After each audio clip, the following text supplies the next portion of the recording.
Let's chat about these war stories, huh? Let's chat about the reason that we can't keep the young adults in our fellowship. Let's chat about why so many women are leaving this fellowship. Who do you think you are with those war stories? I'll go back to Bill's story. I've been thrown under the bus so many times with this. People come up after I talk, and it's just I just see it on their faces. They're coming up. I know. You don't have to say it. Our stories are all we have, because that's what we're taught. Our stories are all we have. Folks, let me tell you something.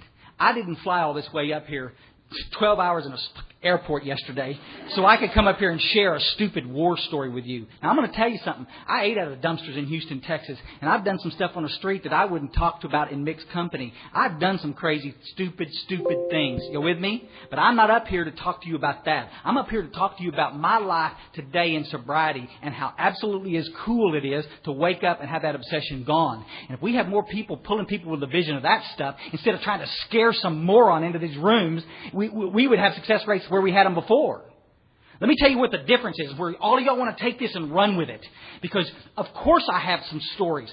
Let me tell you what Bill Wilson did. Eddie comes into his kitchen and they talk and they visit a little bit and they share a few little stories and gets Bill's confidence, they identify a bit with their drinking. You with me? And then Ebby does this. Y'all can't see this on tape, but y'all see it. Some of y'all fishermen will know what I'm doing, right? And Ebby... he sets the hook, and he tells him about God and what He's doing, right? And then Bill does the work. Bill Wilson, he goes and sees, after a bunch of false starts, Bill gets sober, and he goes to Dr. Bob's house, right? And he sits down with Dr. Bob, and they share a few drinking stories. They sit down and start talking a little bit, and Bob understands that Bill really understands what he's talking about. And then he sets the hook. He tells him about God and the steps. Y'all with us? And Dr. Bob gets the deal. And they go to alcoholic number 3. It's the stories in the back in the vision for you. And it talks about them going to the third alcoholic. And they do the same thing. They tell a few stories. Do they tell all their stories? Do they tell a big long repertoire of drunkalogs to bore the poor son of a bitch to death? They don't do any of that. I'm going to go into an AA meeting.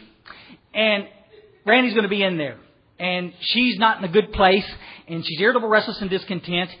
She's suffering from depression that only an alcoholic truly understands. Y'all understand that? And the fear that we've talked about all day long is eating her ass. And she's contemplating at the moment, if this doesn't work, my only solution is to go off myself. Because this has ceased being fun. The party's over. I want to die. Now then, I have some nasty stories I could tell her about the dumpster. But she looks like a businesswoman to me. I could share some of my business stories with her and how I showed up at work loaded. You with me? She could identify with that. I could talk to some of my... You see, folks, I was not always eating out of dumpsters. Sometimes I was living in a penthouse in Houston, Texas. You see, and I have to look and see, where is my story best going to help her? That's called 12-step. Speaking from the podium, telling your story is called telling your story. Let's don't get this shit confused, folks, because all of us are doing it. We're walking into a meeting, and the first thing I'm doing, hell, honey, you don't want to end up like me, do you?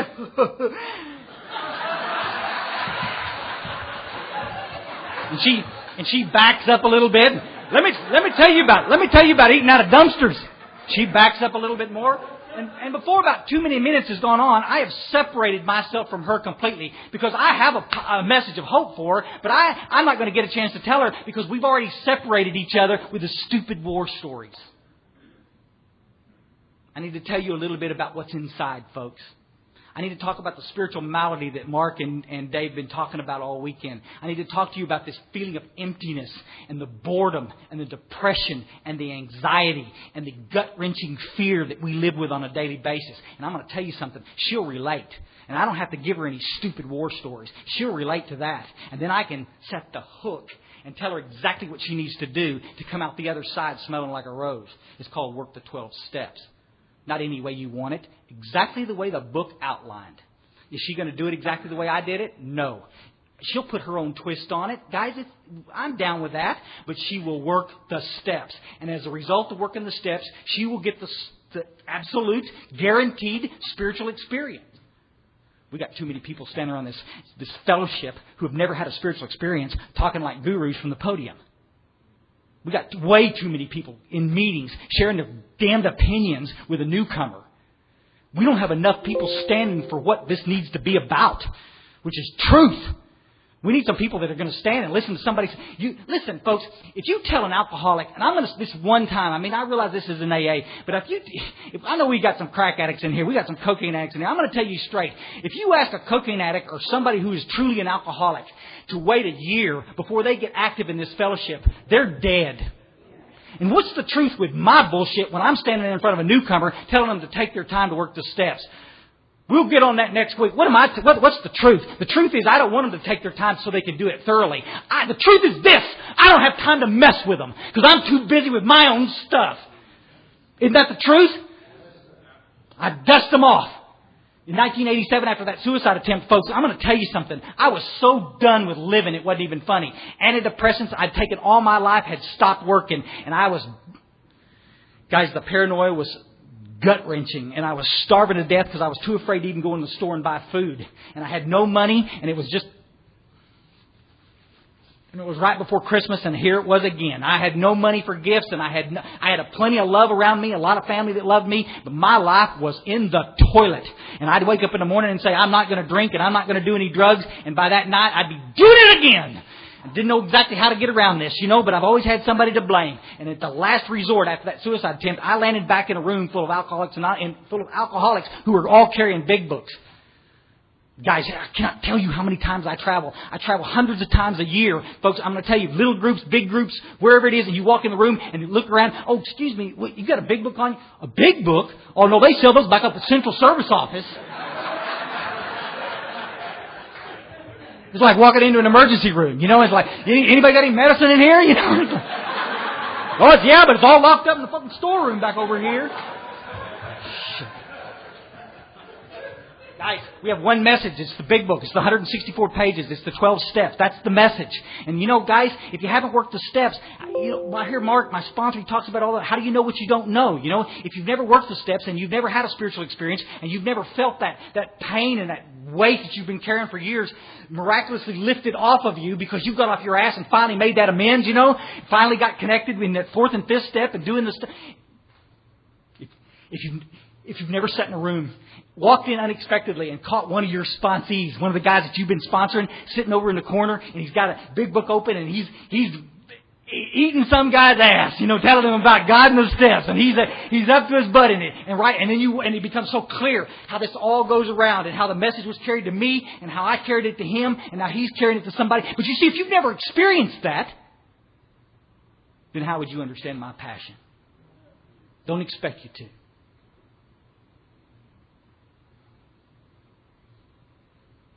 Our fellowship's in the toilet. It is. And why?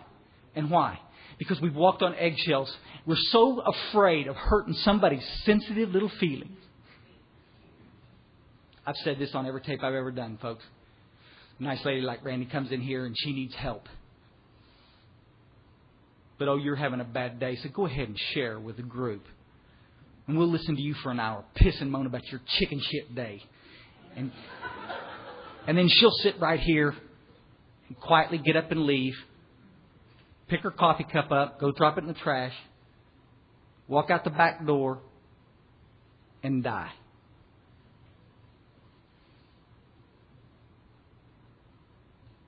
Who are we here for? Are we here for the alcoholic that's going to die? Or are we here with somebody who's too friggin' cheap to go get a good therapist?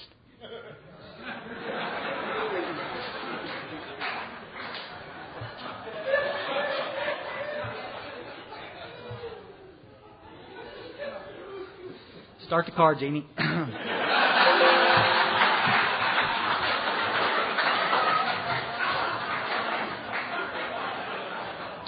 You can always tell when the temperature of the room changes.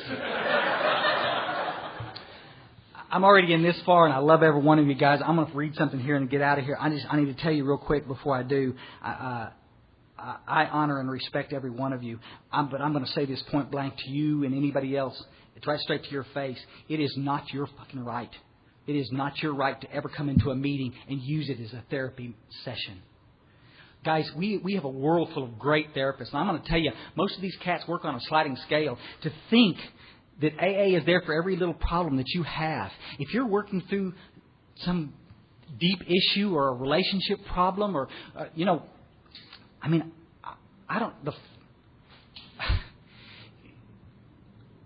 go find the help that you need. Call me and I will help you get that help. But couldn't we please understand that the early days of Alcoholics Anonymous were about prayer and worship? Were about... Somebody came up after a meeting, after one of the first talks I ever did, and he says, "Priest, what do you think AA should be? A damn pep rally?" Yes.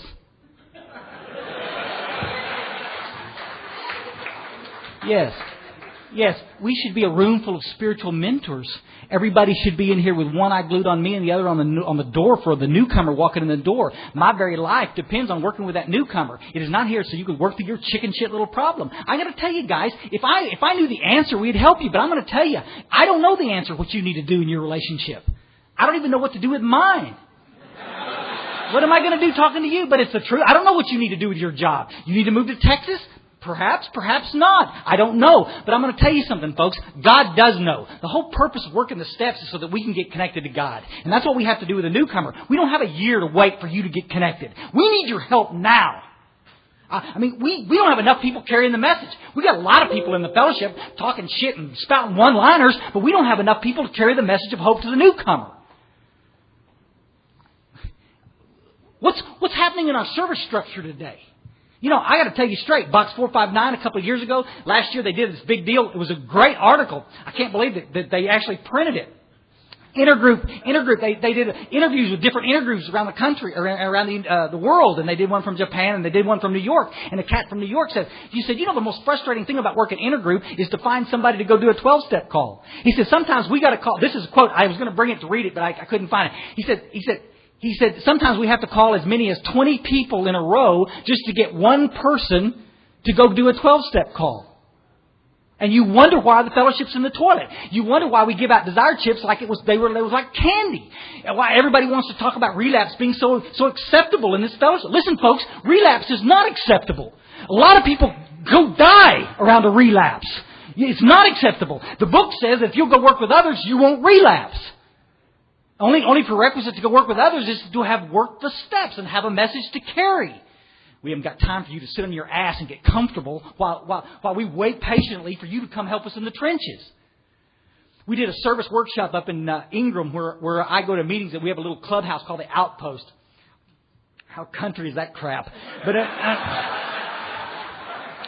it was a barbecue beer joint before that, and so we just left the same name. But it was a place called the Outpost, and we had this deal. We invited the 31 groups in our district for this service deal. You know how many people showed up? How many groups were represented? 5. Mark Houston and I 2 years ago did a deal down in Pasadena, and they had 120 groups represented in that district. Do you know how many showed up? 8. Now, listen, guys, everybody looks around and gets uncomfortable with this, but whose responsibility is this? Let me tell you what it is, folks, and this will be the icing on the cake for some of you. I'm off your Christmas card list forever after this.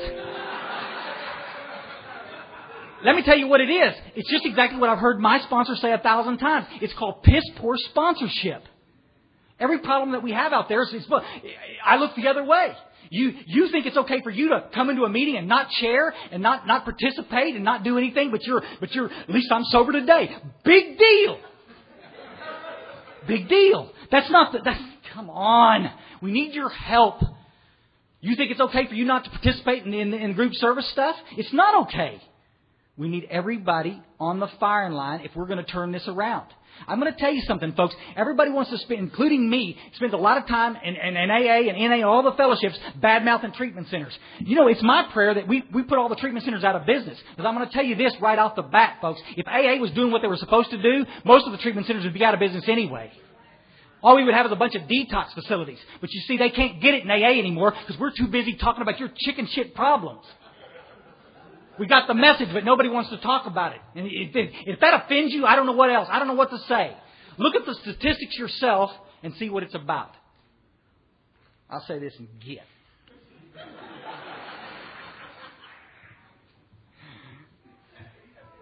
I know. It's, all right.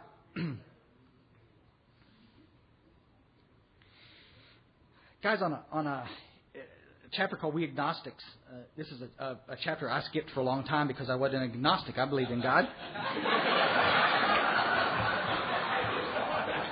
Right up until the time I got Mark as a sponsor, he made it pretty clear that I was the biggest agnostic in the group. I'm in there whining about money and whining about my relationships, whining about the car, whining about everything. He said, is God everything or nothing, Chris? Well, God's everything, but goddamn, He could throw a little more money my way, you know. And it's like, isn't that the truth? I'm too busy looking over here to see what you got on your plate, you know. When I finally got that from here to here, my life's never been the same. I am charmed, folks. Thank God this program is not about justice. It's about mercy. Thank God for that. Page 45, it says, lack of power, that's our dilemma. We had to find a power greater than ourselves, obviously, but where and how are we going to find this power? This is the crux of the problem here, folks. I need some power. Well, that's exactly what this book's about. Its main object is to enable you to find a power greater than yourself that's going to solve your problems. You with me? Okay. And I go into meetings, and all I hear is people talking about powerlessness. If the main purpose of this program is to give the newcomer power, to give the alcoholic some power to overcome alcoholism and drug addiction and the spiritual malady and the selfish and self-centeredness that's eaten us alive, to get past the depression and the fear, and to go out there and have a cool life, why is it that we just want to continue to talk about powerlessness? You know, and I think it's doing a lot of people a great big chunk of disservice by doing that. You know, I think it's one thing for a bunch of us smug sons of bitches who've got a little money in our pocket to sit in a meeting and say, yeah, we're powerless, all right. We're powerless. And then you get somebody that's coming off the street, somebody of color who's been discriminated all their life, some woman who's just been gang raped in a goddamn crack house, and then we're going to come in here with this flippant bullshit about being powerless. I'm just powerless. I'm powerless over people, places, and things. That is so much crap. That is so much crap. Guys, powerless is only used once in the big book. We only talk about it when we're doing the steps. And then it says we were powerless. I am not powerless, folks. I am not powerless. I am not powerless. I am not powerless. Y'all understand that? I'm with the woman I want to be with tonight. I got money in my pocket tonight. I'm surrounded by friends that I know and love. A lot of y'all I've known for years. I haven't eaten out of a dumpster in 13 years. I got some great power in my life. And when we want to stop watering this message down and getting so schmarmy with a newcomer,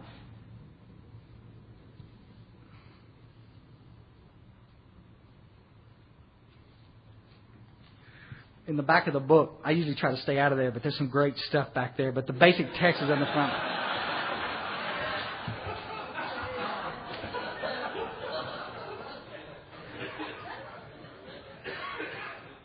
Well, one more time, you know. I mean, you're going to see it in the 4th edition coming out. You know, they've changed a bunch of the stories. You should have seen the first original stories that they took out of and when they did the second edition. You know, there's some of the best stories about God they took out. You know, I mean, who arbitrarily decides this crap? You know, I mean, again, back in success rates of nearly 100% 66 years ago, and we just keep jockeying with it, turning it around. You know, so somebody can identify.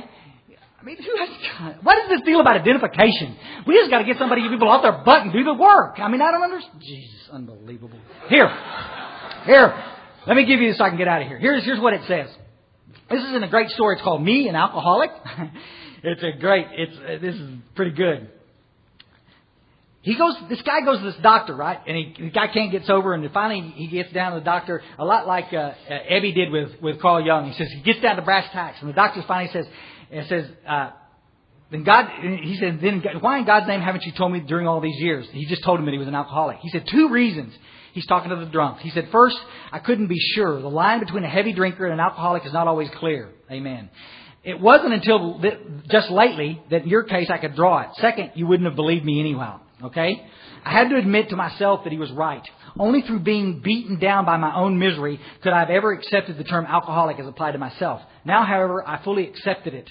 I knew from my general reading that alcoholism was irreversible and fatal. And I also knew that somewhere along the line I'd lost the power to stop. Okay? He said, well, Doc, what are we going to do about it? How many of us have done that? Well, what are we going to do? Doctor, here, there's nothing I can do. This is a doctor. This is an honest doctor saying that he can't treat alcoholism. Another pill ain't going to fix it, folks. I've heard of an organization called Alcoholics Anonymous and some success with people like you. They make no guarantees and are not always successful. But if you want, you're free to give them a shot. It might work.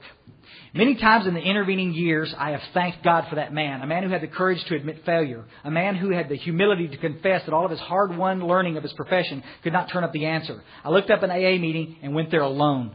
Now, this is what I did. Let me tell you how this went. I tried to commit suicide on November 13th, 87. Aborted that attempt. It was the 12th. On the 13th, I went to a doctor that morning and had this same conversation with the doctor. I'd never read this. Had the same conversation with the doctor. Doctor said, Chris, you need to go to Alcoholics Anonymous. He gave me some Librium to get me through the detox, to help me with detox. I had no money. I couldn't go to any kind of inpatient facility. And I sat in my first meeting that night, November 13th, cold November night up in North Texas, and detoxed in that meeting. With those people around me with plenty of paper towels to clean up the mess I was making. You with me? And so much love you couldn't believe it. And we didn't talk about war stories, and we didn't piss and moan about problems. We talked about God, and we talked about hope. Here I found an ingredient. It's just what I found that night. Here I found an ingredient that had been lacking in all other efforts to save myself. Here was power. Italicized exclamation point. Power, folks, in the meeting, in a room full of people. Here was power to live to the end of the day. Power to have the courage to face the next day. Power to have friends. Power to help people. Power to be sane. Isn't that great? How many of you guys have ever been certifiably crazy? Power to be sane. Yeah. Power to stay sober. That was 7 years ago and many AA meetings ago. And I haven't had a drink during those 7 years. Moreover, I'm deeply convinced so long as I continue to do this in my bumbling way towards the principles I first encountered, I'm going to stay sober. Here's it. What's that power? It says, with my AA friends, all I can say is a power greater than myself. Be still and know that I'm God. You with me? Next paragraph. This is what I want you to see, folks. Please, in case any of you think that I was making fun of your issues earlier, I want you to hear what I'm saying. My story has a happy ending, but not of the conventional kind. I had a lot more hell to go through. But what a difference there is going through hell without a power greater than myself and with it. As might have been predicted, my teetering tower of worldly success collapsed. My alcoholic associates fired me, took control and ran the enterprise into bankruptcy. My alcoholic wife took up with someone else, divorced me, and took our remaining property. The most terrible blow of my life befell me after I found sobriety through AA. Perhaps a single flicker of decency that had shone through the fog of my drinking was a clumsy affection for my 2 children, a boy and a girl. One night my son was 16 and was suddenly and tragically killed. The higher power was on deck to see me through.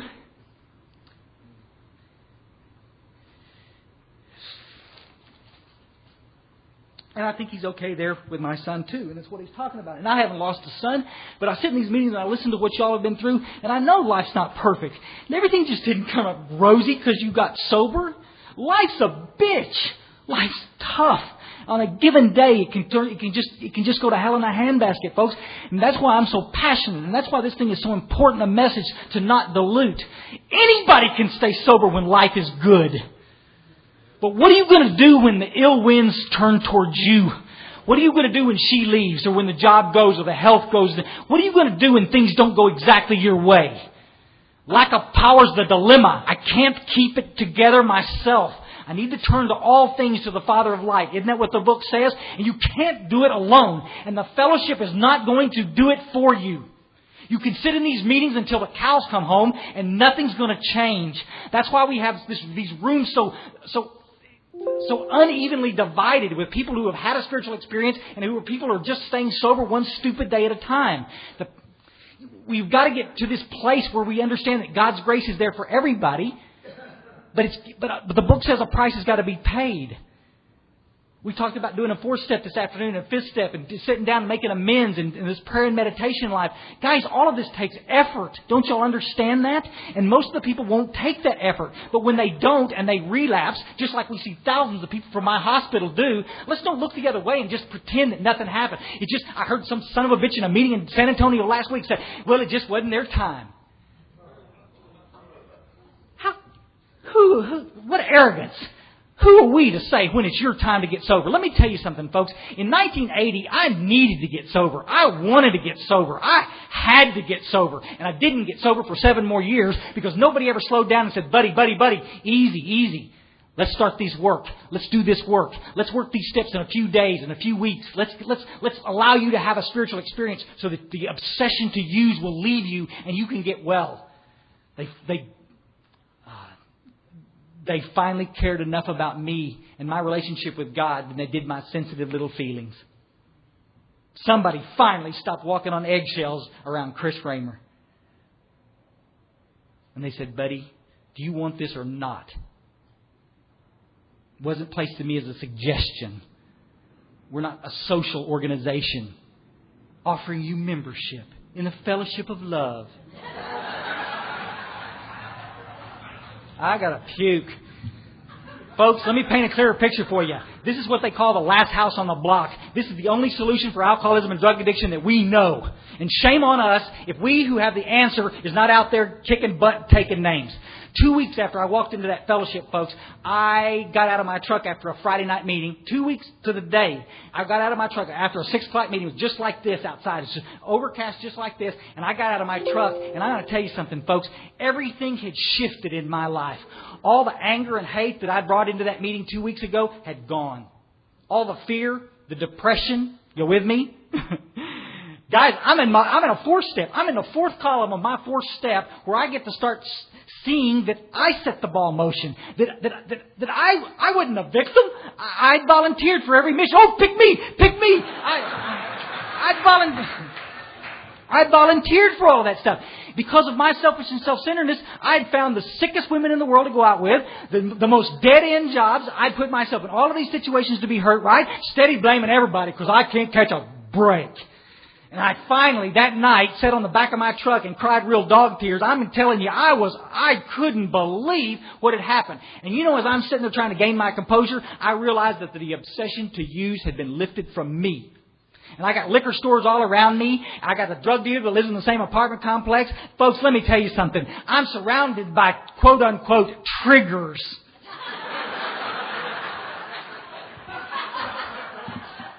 Jesus. The obsession had been removed from me. I was not keeping myself away. Y'all understand? I was talking to a guy the other day. There's a capital of Texas is Austin. It's about 120 miles away. And he said, Chris, I can't go back to Austin. There's too many triggers there. There's too many. I said, where are you going to move? He said, Houston. What? It made sense to him. I understand that, but it's not right. I can't hide from alcohol and drugs, folks. The obsession has got to be removed or we don't get well. You with me? This program is about power. And it's about responsibility. Give me 1 minute. 1 minute. Folks, the reason I'm so controversial and the reason I get under... Some of you will be emailing for the rest of our lives as close friends because we're all on the same page. I've talked to a lot of y'all all day long and bless every one of you. Every one of you that have a week's sobriety and that are out there actively trying to carry the message, thank you for staying. I'm going to say this. Any old-timers in here that have multiple of years that are staying in this fellowship, because I'm telling you, the old-timers are leaving by the thousands because they're sick and tired of listening to the shit that has become Alcoholics Anonymous. And I can't blame them for doing that. I wish they wouldn't, but it's their right. And I understand why they do it. Because if they don't get in a place where they can hear some solution, they're going to die too. And they don't want to drink either. It takes courage to change the tide, folks. And that's one of the things that comes with spirituality. Dave talked about it today. Mark talked about it. It's called discipline. And you've got to discipline yourself and stand for something. Why is it that we're so worried about what that person's going to say? Just because that person has 10 years of sobriety? I heard a guy with 30 years of sobriety say that alcoholism wasn't a disease and you could stop whenever you got ready to put the plug in the jug. And wherever he is today, I hope he's healthy and happy. But Jesus, how many newcomers did he kill with that bullshit? But he had 30 years of sobriety, so who's going to listen? Everybody. See, if you can't reconcile it with what's in the book, you might want to forget it, folks. For every woman that's come into this fellowship and stayed, I'm going to tell you, I get weepy around the women. We don't have enough women in the fellowship to do the work. Okay? One of the problems that Dave talked about today, is this deal. A lot of us guys have ended up having to sponsor women, not because we wanted to, but because there was nobody left to do it. You see, AA women have a tendency to come in and get sober, then they get married, and they get home, and little hubby decides he doesn't want them to hang out and go to those meetings anymore. So all of a sudden, we've got a new higher power in our life. It's the husband. And I'm going to tell you something, folks. I've said it every time I've talked. Some of you women need to get some courage behind your little back there and say, hey, listen, little buddy,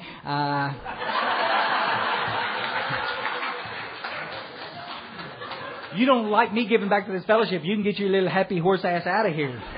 See?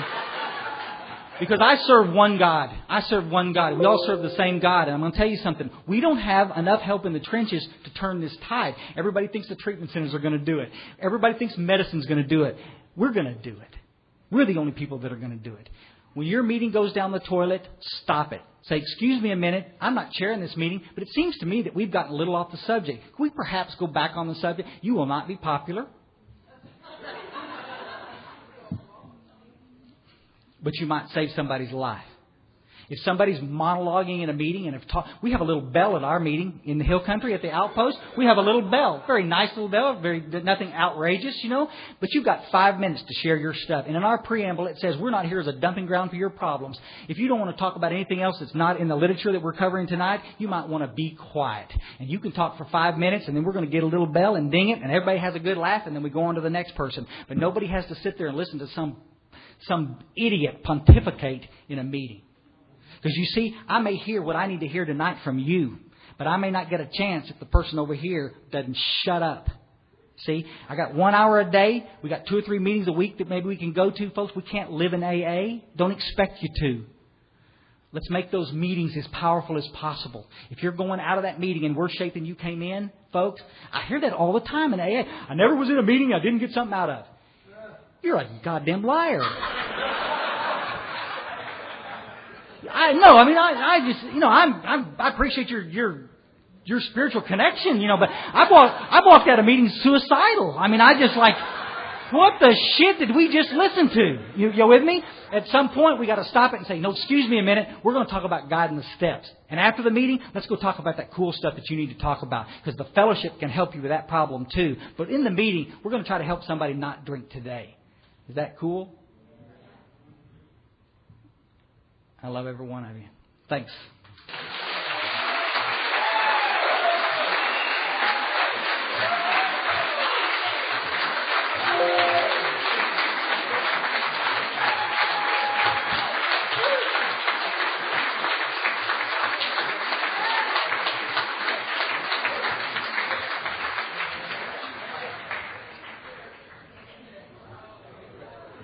Wonderful. One thing I would like to share, and this is my experience, and I know it's a lot of other people's experience. When you hear a message like that, it touches something in your soul. This man shared stuff that I'm sure we all have felt for years in AA and didn't have the guts to stand up and talk about it. All right? If you were going to speak at an AA meeting in the next week, let me save you from some inventory you're going to end up writing. All right? Listen to the message, not the messenger. All right? He's a passionate man. He's like me. We get fired up about this message. It's not open season on Dark Tunnel AA. All right? What you have to do is stand up and share your experience. What you need to be is a beacon, a shining beacon. The rays of the Spirit of hope should shine out of you, and they should be attracted to you like a moth to a flame. If you see the meeting going south, don't stand up and say, everybody that shared is a bunch of idiots. Stand up and say, my experience differs a little bit from yours, and here's my experience, and share a barn-burning experience like you just got here tonight. And they will not be able to deny the truth of what you share. They may not like to hear it. They may say, well, that guy's an idiot. I don't want what he has. But you've planted a seed, and if they really want what you have, the mad dogs will come running. And they won't do it probably in the meeting. They'll wait till you in the park. They'll be lurking in the shadows. You'll be heading for your car. And they'll, hey, buddy, come here. Because we're not dumb. Even we know that that's not middle of the road AA today. Even in the old days, it probably was. Because that's who we worked with. We sought out the newcomer. Another thing that I would add to his message is, do not walk up to a guy and say, here's my phone number, call me. What are we talking about when we get to step 12? The guy took every bit of energy and pain that he had to get his ass in the meeting. Don't hand him a death sentence and say, here, call me. That telephone might as well weigh 1,200 pounds. He's not going to call you. Did Ebby say, hey, Bill, call me? No, Ebby sought out Bill. Bill sought out Dr. Bob. Bill and Bob sought out Bill Dodson, alcoholic number 3. This is a program where we carry the message to the alcoholic. All right? Do I give a guy my phone number? Absolutely. And you know what? I get his number. I write it on the inside cover of my big book. That does 2 things. It means I carry in a big book in an AA meeting, which makes me unique. And then I make an effort to call the guy the next day. You know, and I say, hey, man, remember me? I met you the other night. How you doing? I start the conversation. Now, if he wants what I have, he will reciprocate. And then we can carry this message together. All right? Powerful, powerful message we got tonight. And I just wish he didn't disguise it so well, you know. I really wasn't quite sure where he stood on some issues, you know. But I think since I got his email, I'll email him and ask him a few questions, and maybe he'll share me one-on-one. I sure hope that becomes the tape of the month. That would be a wonderful thing to see that get shotgunned out. And if I can convince Glenn to put his email address on it, they can send all the complaints to him.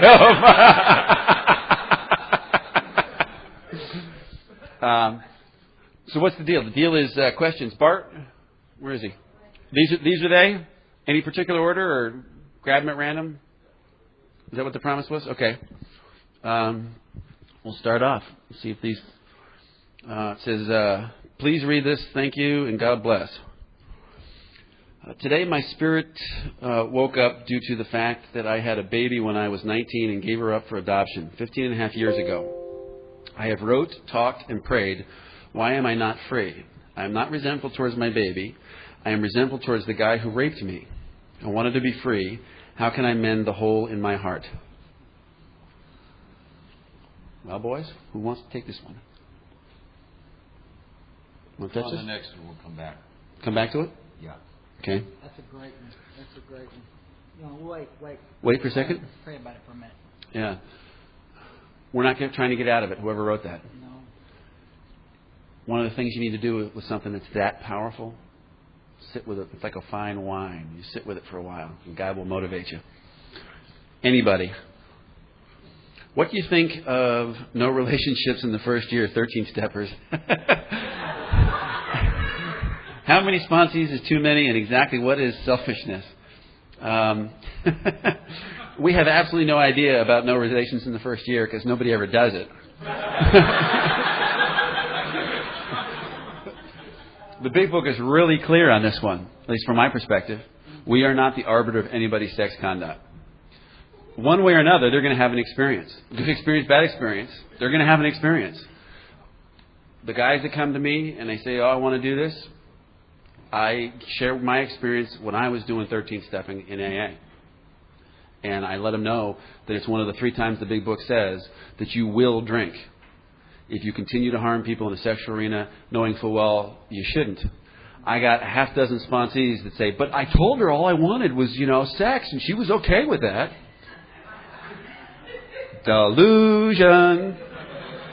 You're telling them, yeah, you can sign a contract. Yeah, that's what you're telling them, but that's not what she's hearing. She's emotionally imbalanced. And I'm saying she. It works the exact opposite way, guys, for the women.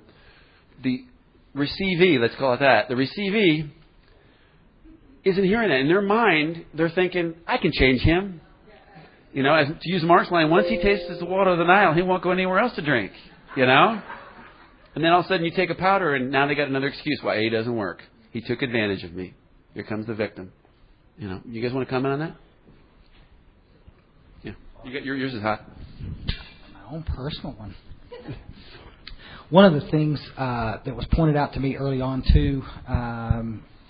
This might seem hard for some of y'all to believe, but because everybody talks about 13-stepping and they look right at the guys. It's like and it can work both ways. And there was a time in my earlier years when I was quite cute and.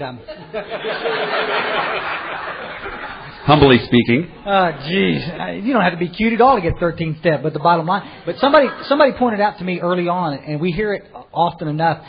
This is a real problem in the fellowships, in our sister fellowships also, and this is a tough deal. The response, if you're not interested in getting a relationship, is I believe something goes along like this: I'm here to get sober, not to get laid. Thank you. And then word will travel like wildfire, just whoosh, all through the group, and then you don't have to worry about it. After a period of time, everybody will understand what's going on. The parameters. We teach people how to treat us. But it's the bottom line. You're going to treat every guy that comes in contact with you how to treat you. And then the bottom line is if they're treating you with disrespect. But I'm bummed. You've said it's okay. You've taught them what they can get away with and what they can't get away with. And so us in the fellowship, I don't believe it's any of our responsibility to walk around and police this fellowship. But we certainly can help the newcomer understand that it's perfectly okay to say no. It's okay to say no to the Lord's Prayer at the end of a meeting if you feel uncomfortable with it. It's okay to, somebody comes up and wants to give you a hug. Excuse me, I'm not okay with that. And back off. Just because they want to hug you doesn't mean you want to hug them back. Isn't that right?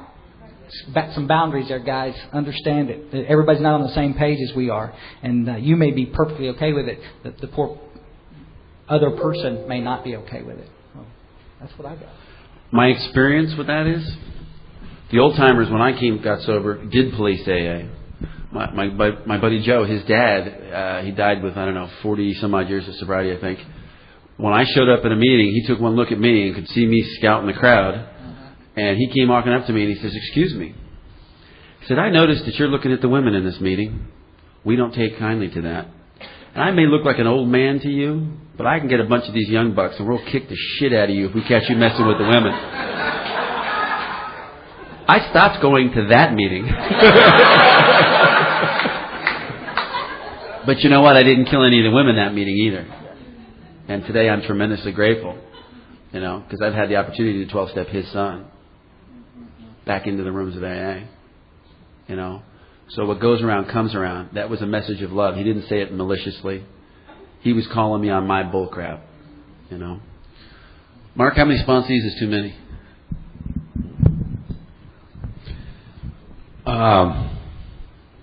I think that has a lot to do with the roles that God has assigned.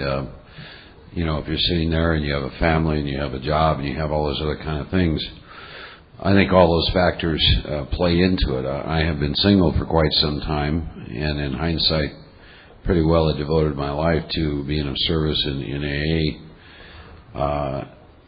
Right now, for example, I'm sponsoring 7 people. That's fixing to change. So that's the only way I know how to answer that. I think it's important. Your goal is to fulfill each and every role that you have assigned. So you have to take a look at that. There's only so much energy in your life, and there's only so much energy on a weekly basis. And for example, if you have a family, the book gets pretty clear what's going to happen if you fail to practice this thing at home. So if you're sitting there and you have a job and in a family and those kinds of things, possibly 1 or 2. Those of you who are in that situation and have sponsored more have ultimately had a discussion probably with your family about that. So that's my experience with answering that. I have gone both sides of not working with enough. More lately, in the last 10 years, at times probably working with too many, because if working with others is work, it takes time. It really takes time.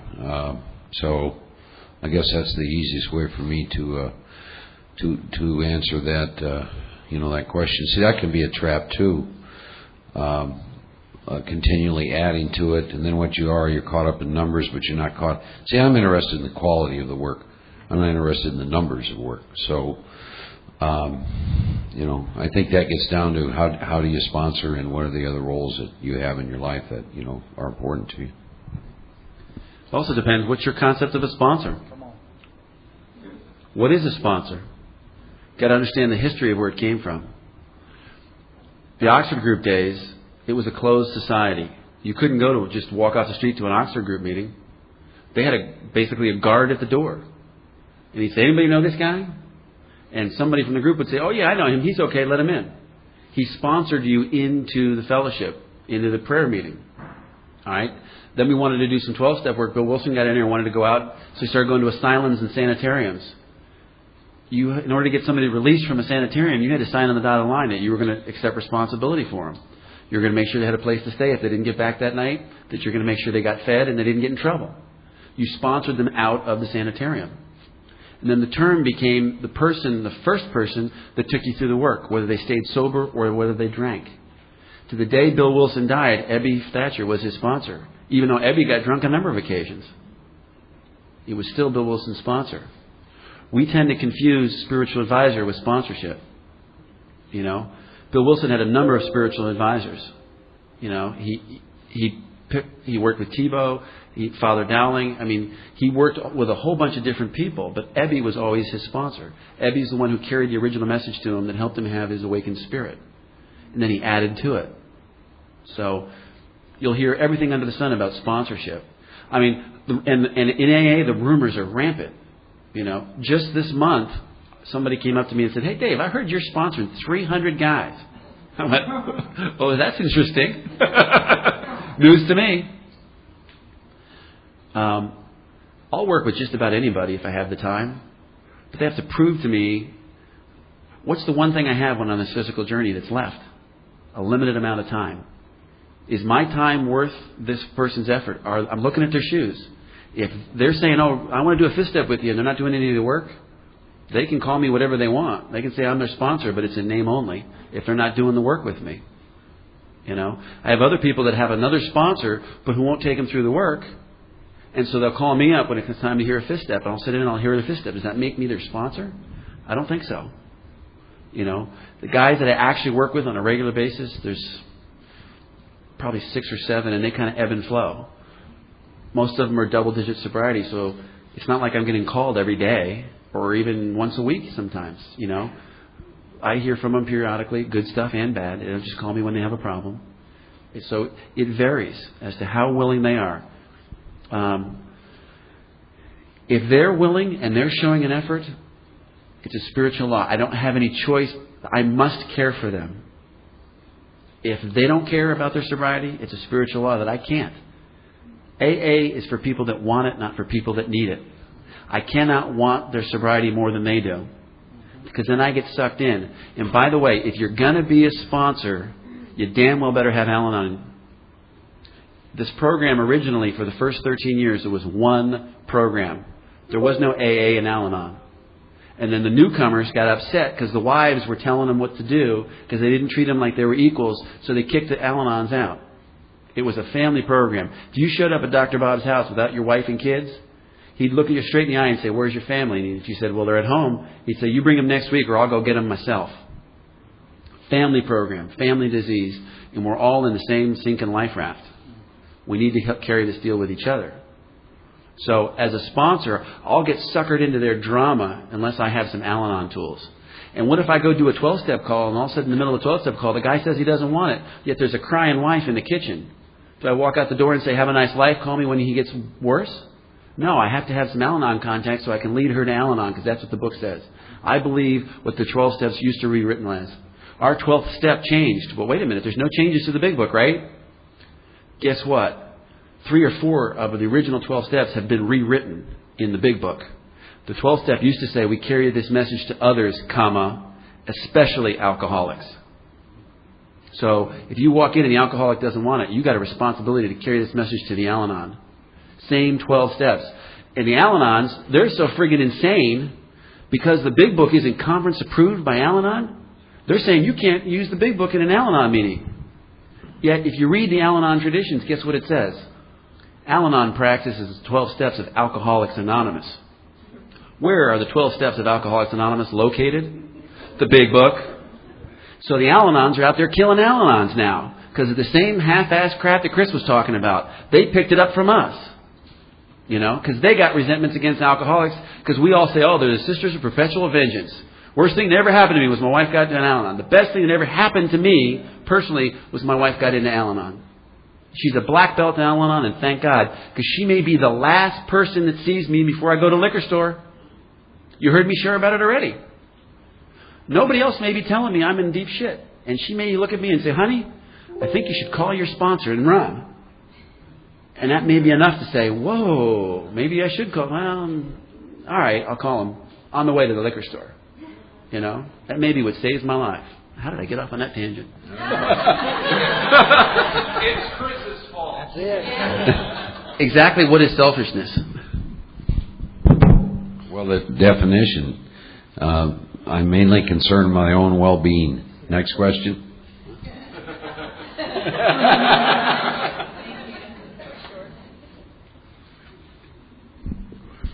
Do you hold those who go to meetings and don't drink in contempt?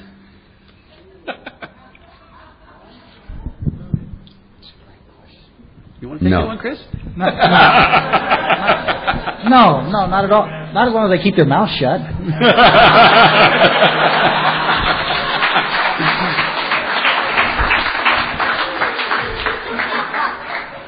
Here's a question. After everything we've covered this weekend, are they doing the best they can with what they have? Are they spiritually asleep to what they're doing? Yep. Leave them alone. You have to carry the message. We want to point at them and say, look what they're doing, instead of us standing up and saying, what the hell am I doing? I am responsible when anyone, anywhere reaches out for help. I want the hand of A always to be there. And for that, I am responsible. The group I got sober in, we did not close with the Lord's Prayer. We did not hold hands. We opened the meeting with a serenity prayer and we closed with I am responsible. And by the time I was a week sober, I had I am responsible memorized because I wanted to fit into that group. And then my sponsor taught me what that meant. What does it mean to be that you're responsible? You know, important stuff. You know, it's written on all of our AA literature, just about all those little pamphlets we have. You'd be amazed how many people have no idea what I am responsible is. They've never heard it read anywhere. They don't know the Declaration of Unity. Be honest, how many people in here know the Declaration of Unity? Guaranteed those people have been to service commitments. You know? Before this weekend, how many people knew there were 6 warranties in AA?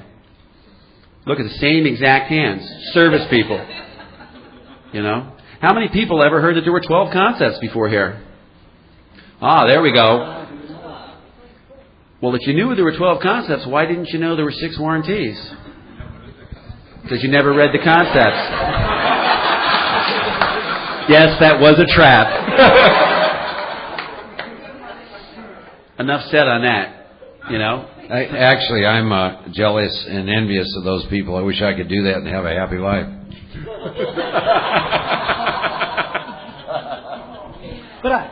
Real quick though, I think everybody needs to understand this idea about responsibility. My responsibility to the newcomer. As Bill sees it, there's a little book, a little compilation of Bill's writings, and one of those pages he talks in a letter he wrote in 1942. He says my chief responsibility to the newcomer is an adequate presentation of the program, and an adequate presentation of the program should explain to the newcomer what this whole thing is about. That you can't believe everything you hear in a meeting, and just because somebody's sitting in a meeting, I mean, it's like, you know, you go out and sit in a chicken coop, that'll make you a chicken. You know, well, but it may end up on your inventory. But it may end up.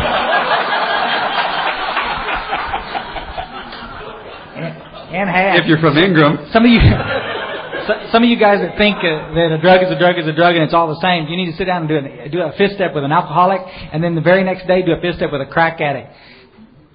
2 different things, but it's another world apart, you know. But explain to the newcomer that you can't. You're welcome. It's an open meeting. Anybody's welcome in there. But be careful. That's why we use the big book. You know, if you can't reconcile it, you might want to be careful with it. Because you hear so much stuff that sounds good, but it might kill you if you're trying to stay sober doing it. And you know, we're not just killing alcoholics. We're killing people from every single fellowship. There's over 250 fellowships that use our 12 steps. Yes. Because they were God-given. They changed one word, whatever they're powerless over. And have you noticed there's a trend within AA? We're making all of our meetings closed because we want to hide our warts. We don't want people to see how mediocre this program's got. We're starting to shut it down.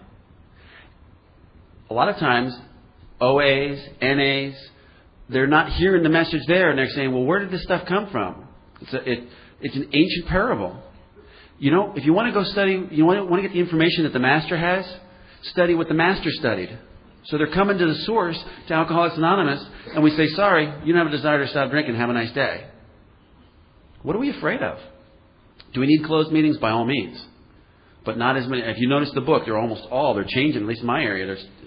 It's changing radically. Almost every meeting used to be open. There was maybe 1 or 2 closed meetings a week, and now almost all of the new meetings coming in are all closed. Why is that? What are the early warning signs that an inventory is needed? If done periodically, how often?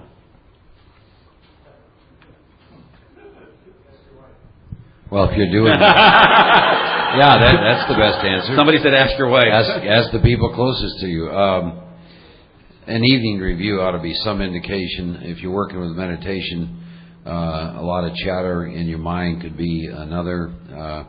If you're awake at all, the presence of fear on a fairly consistent basis, I'd say those would be pretty good indicators. It might be time to do something again. Annually or semi-annually is what the 12 and 12 says. And even though I'm a big book thumper, let me put a plug in for the 12 and 12. It's a fantastic volume. Except read page 17 of the 12 and 12. It says those essays are to expand on what is written in the big book. So you can't use the 12 and 12 without the big book. They go hand in hand. All right? And it talks in there about annual or semi-annual house cleaning. It talks about a whole bunch of different kinds of house cleaning, and a lot of people get it wrong. And they say, well, Bill Wilson got the steps backwards. Not if you look at the whole deal. He knew what he was talking about. Page 52. Every once in a while, look at page 52. If you're doing 12-step work with another guy, every time you go over page 52 with another guy, you're asking yourself those questions. I put it in the first person. Is Dave having trouble with personal relationships? Can Dave make a living? Is Dave been prey to misery impression this week, this month? If I answer some of those questions, guess what? I'm blind. I'm missing something on 10 and 11. My slate isn't clean. It's time to write. If I get to 6 months and I haven't done it, it's time to write. I always write before I do one of these deals, because if I don't, I'll be up here at the podium sharing lies. And I'll be sharing laurels, and I'll be killing somebody, especially me. All right?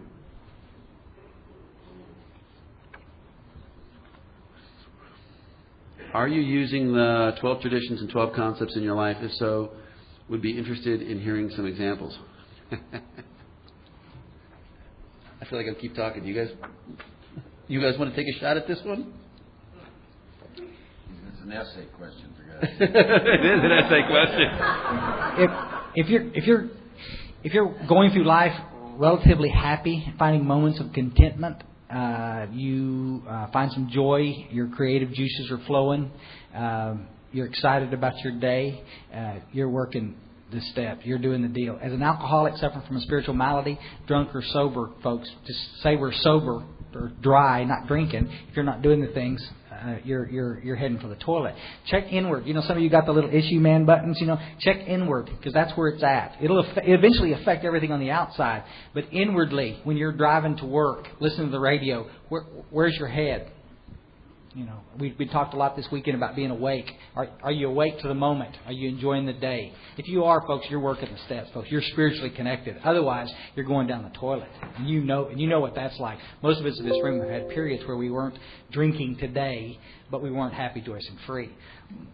There's more suicides committed in sobriety, folks, than when we're drinking. Y'all understand that little nasty piece? And the bottom line is that you're either well or you're not. So. Examples. I work the 12 traditions in my relationship. I work all 36 spiritual principles on the triangle. All right? My kids know the 12 traditions and 12 concepts. They're 6 and 3. Classic example. My son says, I have a proposal I want to put on the floor. I propose after dinner that we go to Dairy Queen. All right? Now we have a group discussion. We throw it out there on the floor. We have a little discussion. Well, there's probably not enough time to get a bath and to go there, but we have some ice cream in the refrigerator, so maybe we could do that. Okay. I have a motion. We have a motion on the floor. What's your motion? I want to have ice cream after dinner. Okay. We have a second. Second. All in favor? Aye. Boom. We have a business meeting in the house. It's a wonderful deal. My wife says, there's not enough time. They're going to get all messy. A nay. She goes, nay. And I say, okay, the nays have it. Let's go. You get an opportunity to pitch your idea a second time, and then we take a second vote. And we use substantial unanimity. And guess what? More than likely, we'll probably eat ice cream that night after supper. You know? It sounds funny, but it works. The traditions work in your home life. All right? There is the right of decision, the right of participation, the right of appeal. Nothing can be personally punitive in my family. You know, just because I'm pissed off at you and I have a resentment, I can't make, because you did something over here, and make it personally punitive, and that's why I'm going to hold you to this. You know, you did something simple, and all of a sudden I come along with a hammer and I slam you, and that's going to be your penalty, your punishment for this little infraction you did. That's personally punitive. Then you can bring it back to the court system in the family and say, you know what, that was personally punitive. I feel wronged here. The judgment doesn't meet the crime. That's concepts in action. My wife is running the finance committee right now. We have committees. All right? She's running the finance committee. She'll say, you know what, I'm thinking about moving the money we got into these funds over here. And I go, okay. She'll go, don't you want to have any input in it? And I said, well, hey, honey, you got the right of decision and the right of participation. It's your deal. You know, unless there's something that's out of the norm, that's not a standard thing, but then unless you want to go speculate with our funds, then we're going to have a family group conscience about it. Otherwise, right of decision and participation is perfectly within your rights. That's 12 concepts and actions. 12 traditions in action. Tradition number 1, right? Greatest good for the greatest whole. To paraphrase it down, God's going to express himself through the group conscience. That's what we do when we have that group vote. Every once in a while, the kids will say, we want to go to the park, and we'll say, no, we really don't want to. And then they'll tell us why they want to go to the park. It's been a week. They've been at school, you know. But God will talk to our hearts, and we'll say, you know, that's a 12-step call. They're saying they want quality time with us. How cool is that? And next thing you know, the vote changes. When we take that second vote, it's in their favor. God has spoken through the group conscience. All right? Tradition 7, we should be self-supporting. Physically, emotionally, financially, spiritually, if we can. Now, obviously, a 3-year-old can't support himself financially. But you know what? He understands money.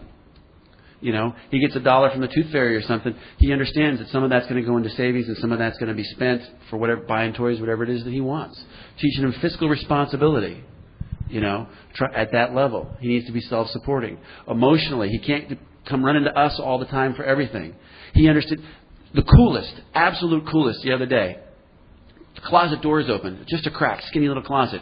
My wife goes, what the hell is that? And she looks over the top. She's like, come here. So I go walking over there, and there's my little 6-year-old on his knees talking to God in the closet. 6 years old. The cat dies last year. My wife and I are sitting on the love seat, bawling our eyes out because this stupid cat died, right? He comes traipsing along, pops up in our lap and says, let me see if I got this right. The cat died. We said, yeah. And the cat's in heaven with God, right? We said, yeah. He said, well, so what's the problem? The cat's with God. What a deal. And besides that, God gave us another cat. We got Nipper. We can love Nipper. And can I have a picture of Peeper? Because I want to remember her. That's the 2-year-old type deal. You know, I mean, at the time he was 4 or 5 talking to us. God was expressing himself. That's how cool this deal can be. When I said work in the traditions in your relationships, that's what I'm talking about. When I'm talking about working the concepts, I'm going to give a disc to somebody mentioned it. Yes, and I'm going to give her a disc. I think I got it here. She's going to stop at Kinko's, and I should have those printed for tomorrow. So,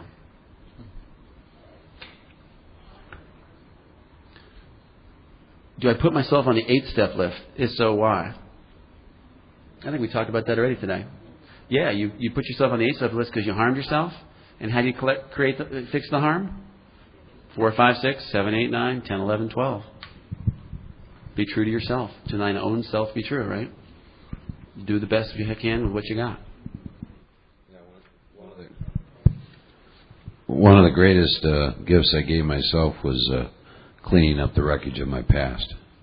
It freed my conscience.